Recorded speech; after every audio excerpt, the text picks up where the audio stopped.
السلام علیکم ورحمۃ اللہ وبرکاتہ۔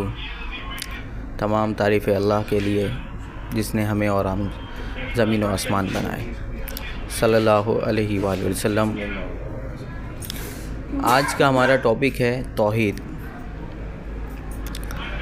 تو توحید کے اوپر اتنی سختی اللہ نے کیوں رکھی ہے کہ بالکل ہر چیز معاف کر دے گا۔ اللہ تعالیٰ قرآن میں فرماتا ہے کہ میں ہر گناہ معاف کر دوں گا لیکن شرک معاف نہیں کروں گا۔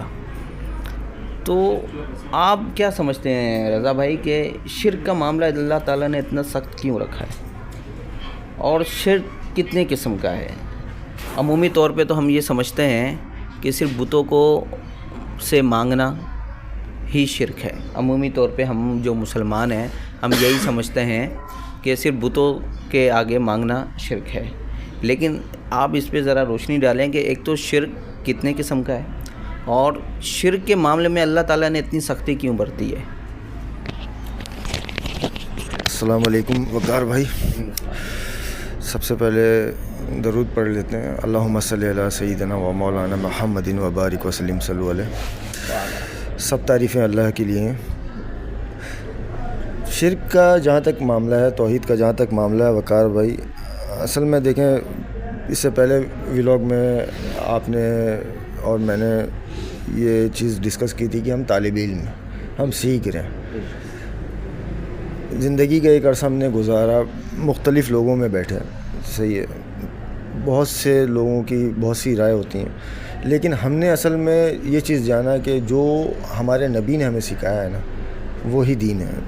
اصل میں دین کا تنہا ماخذ جو ہے نا، رسول اللہ صلی اللہ علیہ وآلہ وسلم کی ذات ہے، اور دین کا پریکٹیکل تو ہمارے نبی صلی اللہ علیہ وسلم نے کر کے دکھایا، اور اس کی جو تھیوری ہے وہ اصل میں قرآن کریم۔ تو قرآن کریم ہمیں کیا بتاتا ہے شرک کے معاملے میں، ہم کو اصل میں رہنمائی وہاں سے لینی ہے، صحیح ہے۔ اللہ تعالیٰ نے اس کائنات کو بنایا، صحیح ہے، اللہ ہمارے کائنات کا مالک ہے، ہمارا مالک ہے، لیکن ہم اس کے ساتھ جیسے آپ ڈسکس کر رہے ہیں کہ ہم نے اس کے ساتھ شریک ٹھہرا دیا۔ ہم صرف سوچتے ہیں کہ یہ بتوں تک محدود ہے شرک کا معاملہ، جبکہ ایسا نہیں ہے۔ ہندو یا کافر اس کیٹیگری میں فال ضرور کرتے ہیں، لیکن مسلمانوں کے ساتھ بھی شرک کے معاملات ایسے کھڑے ہو جاتے ہیں کہ اگر ہم نے اللہ کے علاوہ، صحیح ہے، کسی سے مدد ویسی کہ اکثر آپ نے سنا ہوگا کہ یار ماں روٹی بنا کے نہیں دے گی تو کھاؤ گے کیسے، یا ہاں اس ٹائپ کا ہوتا ہے، یا پھر ڈاکٹر کے پاس جاؤ گے نہیں تو پھر صحت یاب کیسے ہوگے، دوائیاں ڈاکٹر نہیں دے گا تو اس سے بھی تو مدد مانگ رہے ہو نا آپ۔ عام طور پہ میں نے آپ سے پانی مانگ لیا یا پیسے ادھار مانگ لیے، یا آپ سے کوئی بھی دنیاوی مدد لے لی، ہاں دنیاوی مدد لے لی، کیا یہ بھی شرک کے جرم ہے؟ نہیں، ایسا نہیں ہے۔ قرآن اس پہ آپ کو خود کہتا ہے کہ نیکی اور پرہیزگاری کے کاموں میں ایک دوسرے کی مدد کرو، اور برائی کے کاموں میں ایک دوسرے سے دور رہو، صحیح ہے۔ تو قرآن تو خود حکم دے رہا ہے کہ ظاہری اسباب میں، صحیح ہے، جیسے آپ میرے سامنے بیٹھے ہوئے ہیں، ٹھیک ہے، میں نے کہا کہ وقار بھائی مجھے یہ پانی کا گلاس آگے بڑھا دیں، ٹھیک ہے، مجھے پانی پینا ہے، آپ یہ پانی کا گلاس مجھ سے دور ہے نا، وہ پانی کا گلاس آپ مجھے یہ بڑھا دیں۔ اب آپ میرے سامنے ظاہر ہیں، پہلی شرط ہو گئی، صحیح ہے، کہ آپ میرے سامنے ظاہر ہیں، میں نے آپ سے پانی کا گلاس مانگ لیا، ٹھیک ہے، تو آپ نے میری مدد کی نا، پانی کا گلاس مجھے بڑھا دیا، میں نے ظاہری اسباب میں، آپ موجود ہیں میرے سامنے، تو میں نے آپ سے وہ مدد طلب کر لی۔ قرآن اسی مدد کے بارے میں کہہ رہا ہے کہ نیکی اور پرہیزگاری کے کاموں میں ایک دوسرے کی مدد کرو۔ اب اس میں بریکٹ میں اگر آپ ڈال لو یہ چیز کہ ظاہری اسباب میں، سامنے جو بندہ زندہ ہے آپ کے سامنے، یعنی آپ یہ کہہ رہے ہیں کہ جو بھی شخص موجود ہے اس وقت دنیا میں، آپ اس سے مدد مانگ سکتے ہیں؟ بالکل۔ اچھا، یعنی کہ یہاں پہ موجود ہونا ضروری ہے یا کوئی شخص کہیں اور بیٹھا ہوا ہے؟ اب جیسے میرے ایک دوست ہیں، ان کے کوئی استاد ہیں، اور وہ ان کو یہاں پہ بیٹھ کے پکار لیتے ہیں، استاد میری مدد کریں، استاد میری مدد کریں۔ اکثر میں نے کچھ ایک دو دوستوں کو ایسا دیکھا ہے کہ بس وہ کسی معاملے میں پھنس گئے اور وہ اس طرح کی کرتے ہیں۔ اسی چیز کو میں کلیئر کر دوں نا آپ کو، ابھی ایک چیز میں نے آپ کو پہلا حکم آپ کو قرآن کا بتا دیا کہ ظاہری اسباب میں ایک دوسرے کی مدد کریں۔ آپ میرے سامنے ظاہر ہیں، ضروری ہے کہ ظاہر ہونا آپ کا، ٹھیک ہے، ہاں ظاہر ہونا، موجود ہونا، ہاں آپ موجود ہیں، میں نے آپ سے آپ کی موجودگی میں ایک مدد مانگ لی، صحیح ہے، تو یہ تو پاسبل ہے نا۔ چیزیں پاسبل ہیں.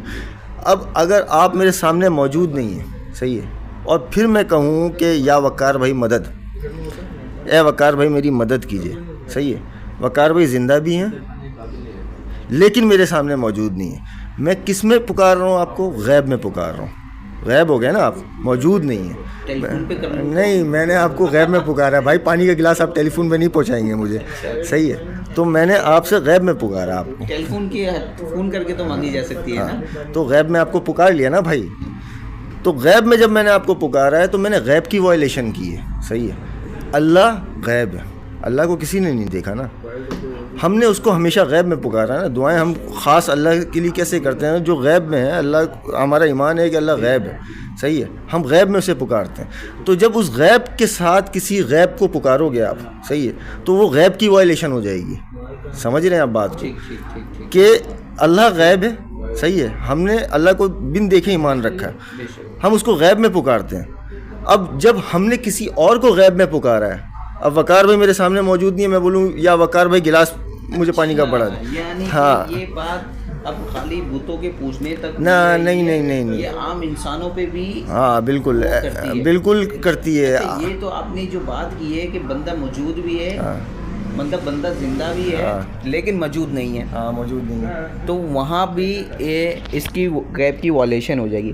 لیکن کچھ ہمارے دوست ہیں جو مطلب اب ہو سکتا ہے کچھ دوستوں کو برا لگ جائے, لیکن کچھ مقادب فکر جو ہیں ہمارے دوست, وہ ان پیر صاحب ہیں, وہ انتقال کر چکے ہیں, اور وہ ان سے مدد بھی مانگی جاتی ہے. جیسے آپ نے اکثر سنا ہوگا یا غوث الاعظم مدد, کیا وہ مدد کرتے ہیں؟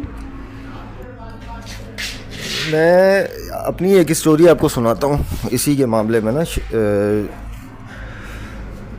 شرک کے معاملے میں یا اللہ کی توحید کے معاملے میں. میں جہاں تک اپنے رب کو سمجھا ہوں, جانا ہوں, کہ میں کسی اور کو پکارنا, صحیح ہے, مطلب مدد کے لیے کسی اور کو پکارنا غیب میں غیب کی بات کر رہا ہوں, میں ظاہری مدد کی بات نہیں کر رہا ہوں. اللہ کا حکم ہے ظاہری مدد پہ, میں غیب پہ پکارنے کی بات کر رہا ہوں. کہ میں کسی اور کو غیب پہ اس لیے نہیں پکارنے کا قائل ہوں, مطلب اللہ کی سخت نافرمانی سمجھتا ہوں, شرک سمجھتا ہوں اس کو, کہ میں آپ کو اپنے اللہ کی طاقت بتاتا ہوں کہ میرے اللہ کی طاقت جہاں تک میں سمجھاؤں, صحیح ہے. باقی لوگوں نے تو اللہ کو سمجھنے میں حدیں پار کر دی, صحیح ہے. لوگ بہت زیادہ محبت کرنے والے لوگ ہیں اللہ سے, ہم سے بھی بڑھ کر. لیکن میں نے جہاں تک اللہ کو دیکھا, اس کی طاقت دیکھی, کہ مطلب سمجھا, سوری معذرت, میں نے جہاں تک اپنے رب کو سمجھا, ہاں, میں نے اپنے رب کو جہاں تک سمجھا کہ کبھی آپ نے کوئی ایک درخت دیکھا ہے, درخت پہ چوٹیاں آپ نے دیکھی ہوں گی, ایک درخت پہ چوٹیاں آپ نے دیکھی ہوں گی. کتنی چوٹیاں ہوتی ہیں اس درخت پہ؟ مطلب آپ گن ہی نہیں سکتے. آپ گن سکتے ہیں اس کو؟ نہیں, انکاؤنٹیبل ہوتی ہیں, بالکل انکاؤنٹیبل. یہ تحقیق بتاتی ہے کہ انگلینڈ جیسے ملک میں جو ہے نا, انگلینڈ جیسے ملک میں اربوں درخت ہیں. انگلینڈ جیسے ملک میں اربوں درخت ہیں؟ ہاں, انگلینڈ ایک چھوٹا سا ملک ہے دیکھا جائے تو, اس میں اربوں درخت ہیں, صحیح ہے. تو میں آپ سے ایک سمپل سوال پوچھتا ہوں کہ اس میں چوٹیاں کتنی ہوں گی؟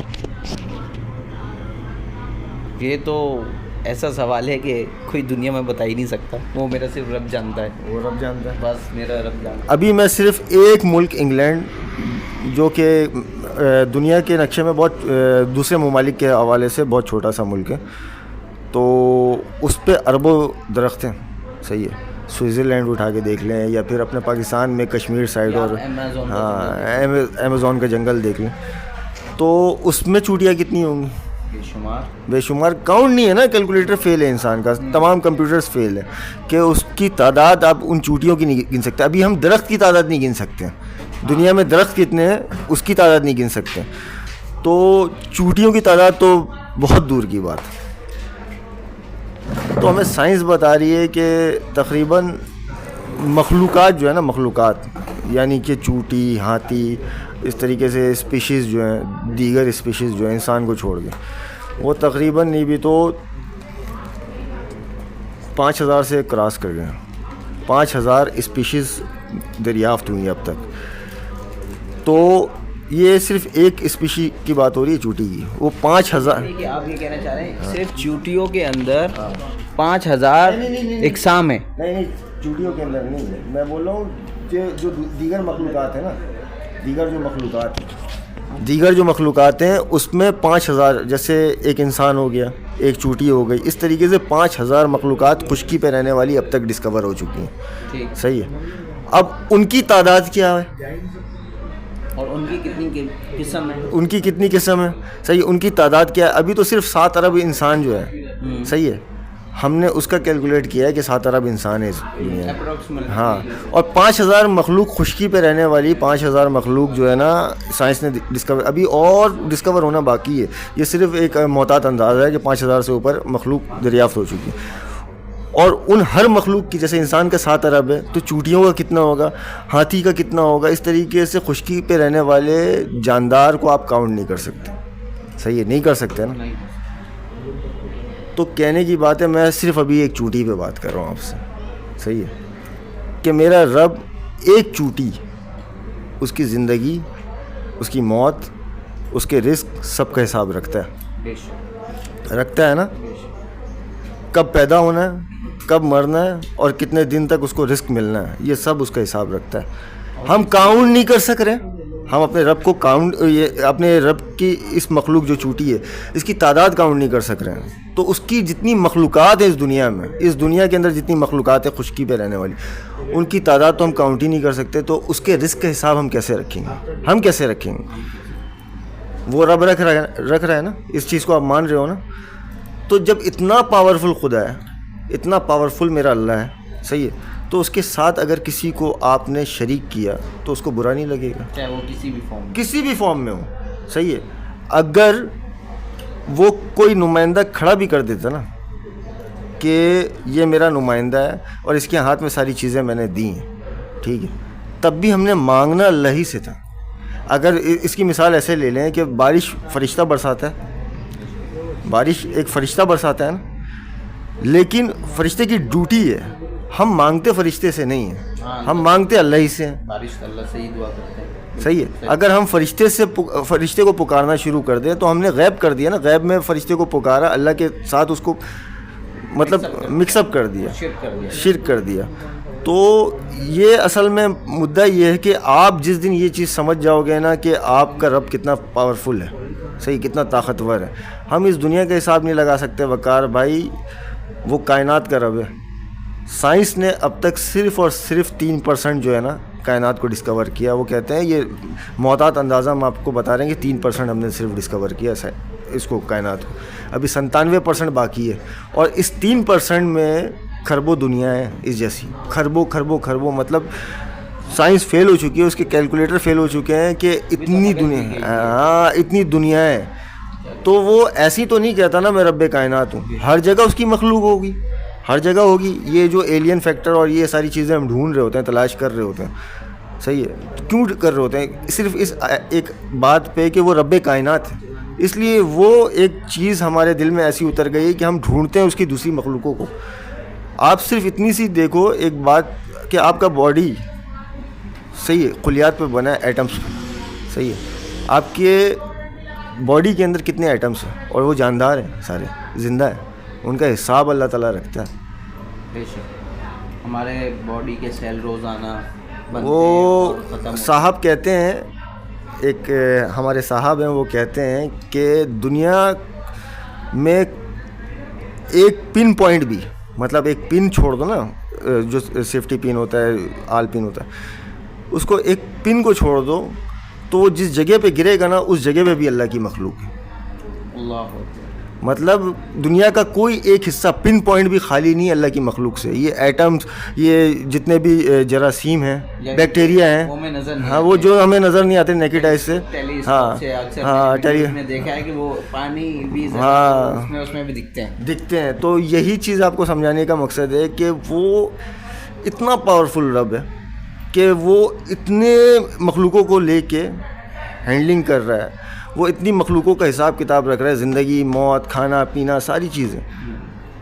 تو اس کے اتنے پاورفل رب ہونے کے بعد, اور ہمیں وہ کہہ رہا ہے, مخاطب کر رہا ہے کہ تم اشرف المخلوقات, صحیح ہے. تم میری جو کریشن ہے اس کا سمجھ لو کریشن ایکس ہو, مطلب یعنی کہ تم سب سے اوپر مخلوق ہم نے تیار کی تم کو, تو وہ ہمیں اتنی عزت دے رہا ہے. صحیح ہے.